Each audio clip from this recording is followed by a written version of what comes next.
Hello, I'm Doug Muzzio. This is City Talk and the second part of a two-part series on the elections 2010. Tea parties and electoral tsunamis, Republicans in the House in 2010, Obama out of the White House in 2012, Cuomo takes it all, but 6 New York Democratic congressmen and perhaps the state Senate fall.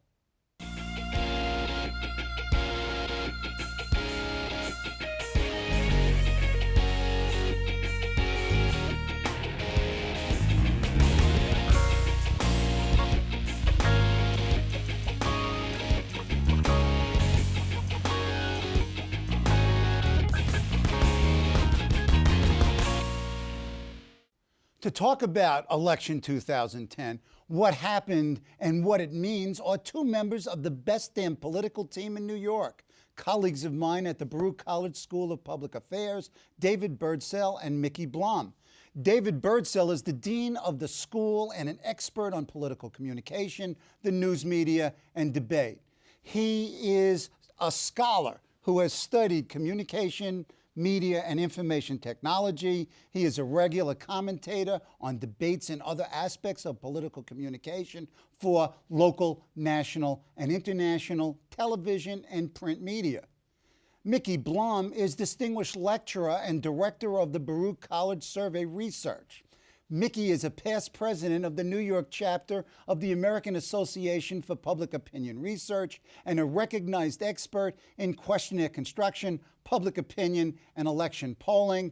She appears frequently as a polling and election analyst on local and national television. So we have a wise guy and a wise gal. Welcome back. Good to be here. Okay, last week we sort of looked at the big picture. What happened in terms of the results, state houses, senates, governors, etc. Let's look today at sort of what the voters want, who they were, and then let's look at the next 2 years, the relationship between the Republican House and the president, gridlock, deadlock. Let's go. Mickey, who was the electorate in 2010? How is it different from previous electorates? And is there any way to project what a future electorate might be? Well, the electorate this time was what we like to call likely voters. It really was the likeliest voters, the older voters, the richer, the white voters, the more educated voters. Those are the people who came out. A lot of the voters who came out in 2008 were usually less likely voters, the young voters, minorities, a lot of sort of first-time voters. That was not the picture this year. This was much more the sort of the real likely voter, which is what happens more in midterm elections than in presidential elections. David? Well, I think that's absolutely right. And looking at the question not only of who came out but who didn't come out, right, I think is really critical. If we look at long-term demographic trends, we are going to see a relatively less white America. We are seeing a consistently older America, particularly as baby boomers age. Excuse us. But at the trailing edge of that baby boom generation, greater likelihood to support Democratic candidates than the group baby boomers and greatest generation members alike who came out on behalf of Republican candidates this term. So Democrats don't have to have their belts and shoelaces taken away? It's not suicide time? Not necessarily, although they should make something interesting with those belts and shoelaces rather than the campaign they put together this year. Okay. Well, they have to do something to get those voters out. Certain voters, they're likely voters because they're going to show up no matter what. To get the younger voters, to get the minorities out, to get first-time voters out, by its very nature, a first-time voter, you have to give them a reason to show up. And this time, the Democrats really didn't. Okay, let's talk about gridlock, deadlock. The question is there any plausible hope of a governing compromise between Obama and the Republicans in the House and the Senate? Come on. Well, I think it's extremely unlikely. We have Majority Leader McConnell, who has already said that the key goal of Republicans is going to be to unseat Obama in 2012. It is plain that one of the first things they're going to do is go out after little spending items that attach to big legislation. Yep. So they're absolutely the Republican healthcare majority. is a target, Healthcare is the obviously. first target. Remember that all spending bills start in the House. So you now have a House majority. They are very unlikely to give the federal government what it wants, the administration what it wants, and what it needs, arguably, to be able to pursue the legislation that they passed in the last session. So that is not a recipe for compromise. The Republicans don't have much to win with compromise. It would rehabilitate the image of themselves, certainly, but the president as well, and give Obama an opening in 2012. So I see gridlock, gridlock, gridlock. And the question at the end of the day, when we roll around to October and November of 2012, who gets the blame for it? Is it going to be Republicans who, as they did under Newt Gingrich in 1994, get themselves out as, put themselves out there so that they could be portrayed by the White House as people uncaring about the state of the economy, uncaring about the needs of people, and willing to shut down the government?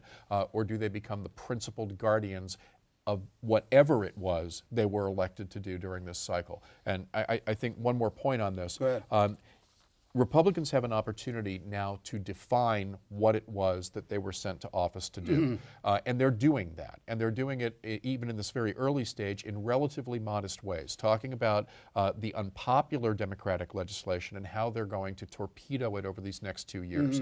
If they can stay within themselves, not overreach, not assume that they have a mandate that they don't, they can achieve an election victory that will last into 2012. I'm not predicting beyond that. The Democrats have to be able to show that there are things that they can do and have done uniquely that the voters want. Obviously, a case they failed to make last week. We'll see what happens next week. You've looked at the polls, Mickey. In 2012, you've got some GOP governors that are potential presidential candidates.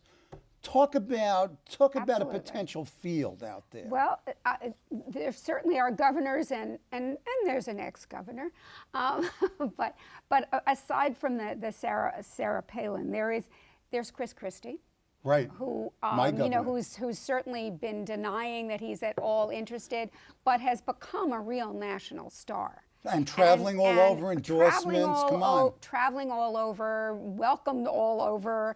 Collecting chits. Who has done really well in the state, in that he has done some what might have been considered unpopular things and gained in popularity by doing so. So there are other governors who are learning from the Christie model. We move into the in-your-face approach. There's Rubio, right, who's now the new star who. From Florida, and obviously important state. I don't know that he has the chance, but I know that he's going to sort of get himself out there. Rick Perry from Texas. And you polled in Texas. Absolutely, and he did really well. He really had a message that really worked. First of all, the state is doing financially somewhat better than the country, which helped him enormously, but he basically made, oddly enough, as the longest incumbent governor in Texas, still made himself the outsider by having this anti-Washington message all the way through. He started with this sort of talk of secession, which sounded crazy. He won the primary on this. But the truth is, it sort of was a symbolic kind of secession. It was Texas versus Washington. And he got, Texans to sort of say, we're voting for Texas, Washington, stay out of what, our affairs, out of our legislation. And in fact, he now even has a book out that's Fed Up or whatever. One of the things that the polls suggested, both the exit polls and the pre-election polls, is this real distrust, disgust with government, almost visceral, and to a certain extent uninformed. Government, keep your hands off of my Medicare, argument. What must the Republicans do to do what you suggested earlier, give some content to what they stood for in the election. I mean, Rove, in his piece in the Wall Street Journal, says it's time for Republicans to deliver. Deliver what? Well, that's a really good question. They were not elected to deliver a constructive campaign message. They were elected, if we can read whatever tea leaves, and I use that term loosely that we can, to oppose legislation, Right. not to propose legislation. So what they have to do is to manage to keep those bogeymen alive, Obamacare, stimulus spending, the debt, and show that they can bring that down. And if people remain consistent in what they seem to have supported out of the exit polls in this this cycle that just ended last week, then in fact they do have an opening, and they can concretize a governing majority and a governing policy, a governing philosophy.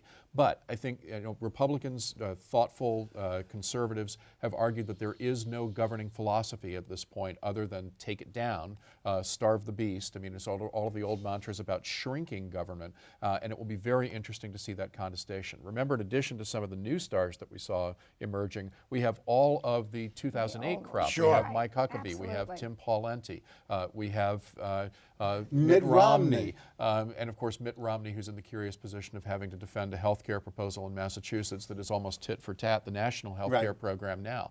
But that's a real question for Republicans, and it's a big problem for Democrats. They were unable during this campaign to show why it is that their big government approach to problems benefited individual Americans. They can go back to the drawing board and try to figure out if they can make that compelling case with synoptic, effective, punchy campaign rhetoric, or they have to try something very different, and we don't know what it would be. Go ahead. No, I was just going to, David's exactly right. I mean, most Americans, we can see in the polls, don't think that they got anything out of, they think Obamacare is scary. The older people think Obamacare is something that's going to hurt Medicare. And therefore, saying that you're going to dial it back sounds like a good idea to them. They don't see any benefits to them. Most Americans don't see, first of all, a lot of the benefits from that health care reform aren't going to happen for a while, and the ones that have, people seem much less aware of.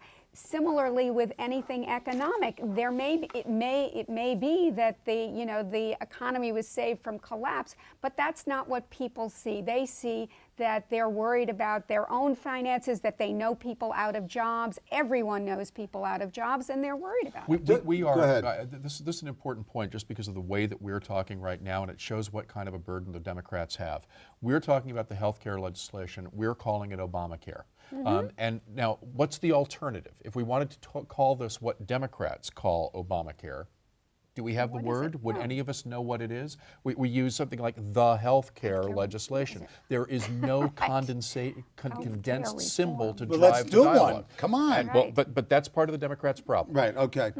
Now, it seems to me from our discussion and just reading that the likelihood is an increasingly divisive, fractured polity, both at the governing level and in the citizenry, in the electorate. Is that there in the data? I mean, and is that what we expect, an increasingly divided nation? Well, we are a very divided nation. We are still a very divided nation. We saw it go for Obama. Now we saw it go more Republican. But we are a very divided nation. And part of what happened, when David was talking about, people may know that what they sort of want in the end, but they don't really know how to get there. And there are very deep divisions in terms of the direction we need to take to get there. And, do we have the tax cuts for everybody, or do we just have tax cuts for the people, under 250,000? The electorate was split on that. And the electorate is divided on a lot of issues. And there's very little, people would like to see less fighting and would like to see something happen and don't like the ugliness and don't like the gridlock. On the other hand, but they're reacting to the ugliness. They're not sure and they're not sure which way they want it to go. They don't really know what they want. And it's very hard for the Democrats to come up with a Clinton-type strategy that will work this time, because the Republicans have the advantage of looking back at what the Newt Gingrich group did wrong and changing that. It's harder. He also needs to channel Bill Clinton in a whole other way, and then he needs to show people that he feels their pain, and that's what he didn't do this time. How do you conciliate or negotiate with an implacable enemy? That seems to be Obama's problem. If the Republicans refuse to do it, they want to take him down. What alternative does he have, rather, other than a sharp counterattack, if you will, or at least a sharp definitional activity, if you will? A sharp definitional activity, or some way to portray whatever it is that they are doing as destructive to the interests of Americans. Will the Democrats, for example, start cherry picking, and there was already some indication that they will, the most popular elements of the health care legislation and say, you want the health care legislation repealed? Well, your 25-year-old who is now on your insurance policy is going to have to go off again. Your long-term care for your knee, which has been injured a second time, that's not going to be covered anymore, because now there will be lifetime caps, et cetera, pre-existing conditions, health care pools for people with chronic and expensive conditions. These are popular items that they will begin to pull out of that legislation and hold them up to scrutiny, but they have to be so much more focused than they showed any appetite or aptitude for conveying during the course of the campaign. Now, do you have now to run a permanent campaign? Is the election process such that both the Republicans and the Democrats have to run constantly? There's no break. It's permanent and perpetual? Yes. Okay. And part of the reason is 24/7 cable news coverage and internet coverage of politics. It never stops. There used to be a rest. You talk to any journalist who looked forward to at least a couple of months off, or at least of reduced coverage after the campaign. Doesn't happen anymore. It starts the day after. It starts the night, during the course of that night. That's also one of the things that is propelling the division in the American electorate. The people are watching partisan media that is increasingly isolated toward particular ideologies and demographics. 7 million people watched the election returns on Fox News on Tuesday night. That's a remarkable number. It beats all of the major networks. It beats CNN by a factor of 4. And these are numbers that are going to be important as Democrats look to the prospect of re-picking up a narrative that they do not have the same kind of engine to drive. Okay.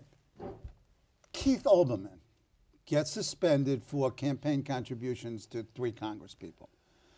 Rupert Murdoch and Fox News contribute, and his executive staff contributes millions of dollars.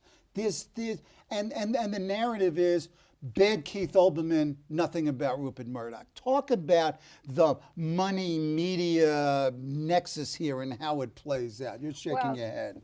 Totally different rules. Fox News, supports people and doesn't. Not only do they support them on the air, they support them with financially, and they're not going to fire people for it. They want them to do that.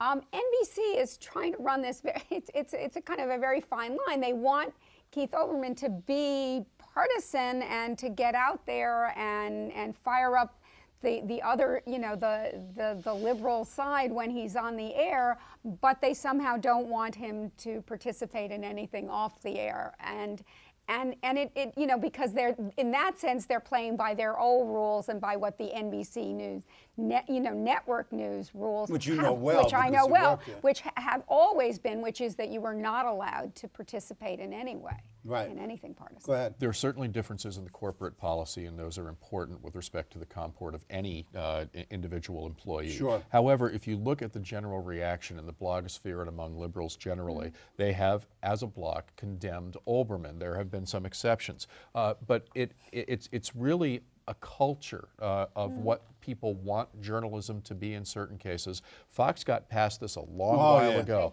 and you've got to give enormous credit to Roger Ailes for how he has engineered this network and been able to continue to fly the banner of news while actively supporting in very partisan and financially deep ways Republican candidates. Okay, let's turn to 2012. Let's turn to Obama. you know, what does history say? I mean, if you look at FDR, you look at Reagan, and you look at Clinton, they suffered bad midterm elections and they came back. Is there anything in the history that could warm the hearts of folks at 1600 Pennsylvania Avenue? Sure, his opponents can overreach. They can misunderstand the mandate. They can begin to engage in the same form of citizen neglect, voter neglect that the Democrats did during the course of this last session of Congress. And there's a high likelihood that that will happen. Right now, there is not the indication from John Boehner and other leaders of the Republican Party or at Cantor. They are using relatively more modest rhetoric. They're talking a lot about how they're listening to the people. That's exactly what they need to do. Will they be able to continue to keep that focus, particularly given the outsized victory? We'll know a lot when, during this midterm, the lame duck session, they begin to think about how they're going to rewrite House rules and what that vote looks like in January. So go ahead. No, I was just going to say, from the Obama side, one of the things he said himself on 60 Minutes, which was that, you know, leadership wasn't only legislation. And he really needed to connect better with people and to give out a more coherent message all the way along. He certainly needs to now. Okay, looking at the narrative as it's being constructed about Obama, it seems to be Obama's arrogant and has a lack of self-awareness. He's too cerebral, distant, and he lacks empathy. He's tone deaf. Alex Sink in Florida called him tone deaf. He's thin-skinned, lack of vision and strategy, inattentive and hapless political operation, and lack of institutional support. Are these comments? When you win, you're a genius, and when you lose, you're all of those Okay, things. but is there something about Obama's character and style and worldview that needs to be modified, or if it can be? Can biography be modified? Go ahead. All of those negative characterizations that you just read have some basis in reality. We know this is a very smart guy. We know this is a person who can be an extraordinarily effective speaker. In some respects, self-muzzled, because people were talking about him as glib and all talk and no action. And so he went into an all-action and no-talk mode during the first 2 years of his presidency. He can't continue to govern that way. No. He has to create a narrative trajectory that involves the people and shows that he cares about their individual circumstances. Yeah. He's said it many times. Yeah, People but are feeling they don't pain. do it. But you don't get that Clinton, you know, biting the lip, I feel your pain from Obama. He says it in a way that doesn't sound like he feels doesn't it. resonate, he doesn't engage, but he did in the And he campaign. did, right, exactly, and he has to do that again. The Obama administration has been extraordinarily active on the front of issuing regulations, of changing the way that departments do their work. It's actually been an extraordinarily vigorous and activist administration. We hear nothing about that. Right. That is only in the wonka sphere. It never gets into popular discussion. And think about, what is the Obama slogan? What is the three-word tag that you can put on this presidency? They don't have one, and that's a disaster. Right. Okay. Let's turn to New York. I mean, we focused on national in the last show and much of today's. In New York, you didn't have a GOP tsunami, and we talked about the oceanic metaphors, but you had powerful local riptides. You had 6 or 7, perhaps, congressmen biting it, and perhaps the state senate. What was different about New York than the rest of the nation? Was it simply Carl Palladino and the total incompetence of the Republican Party? Well, I think that's where you have to start.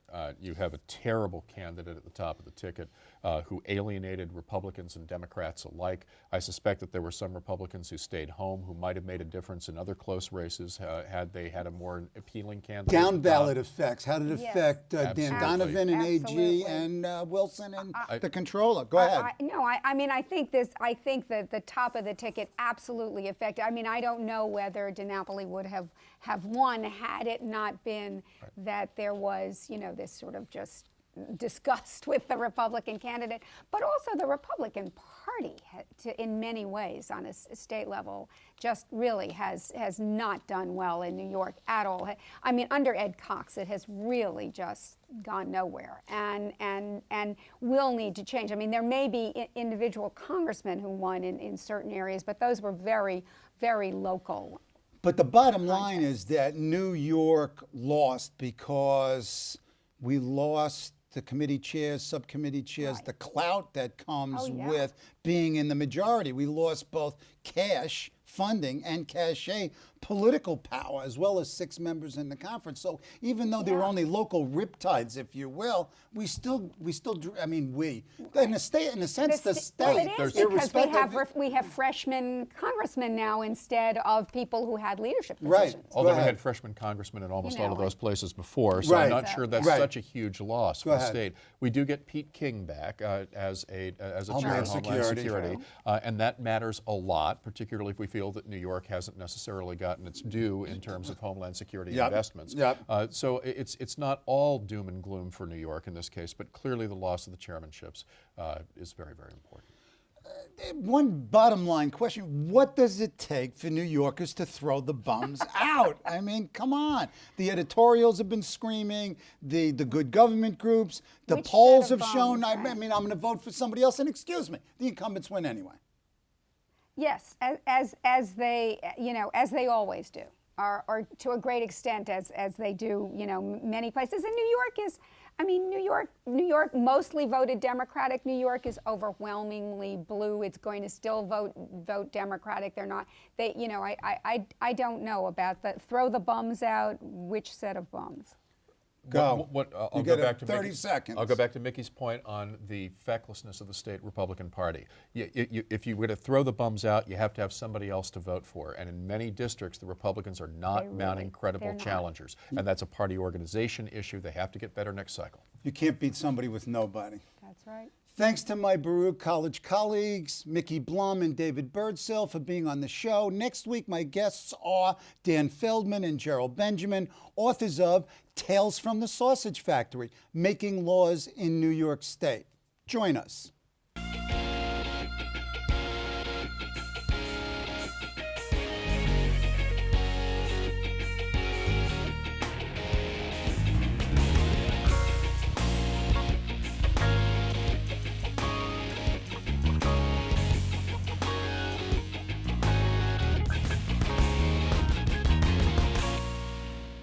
Hello, I'm Doug Muzzio. Let us know what you think about this show. You can reach us at CUNY.TV. When you get there, click on the bar that says Contact Us and send your email. Whatever it is. Thanks, no thanks, obnoxious, do it. Send it.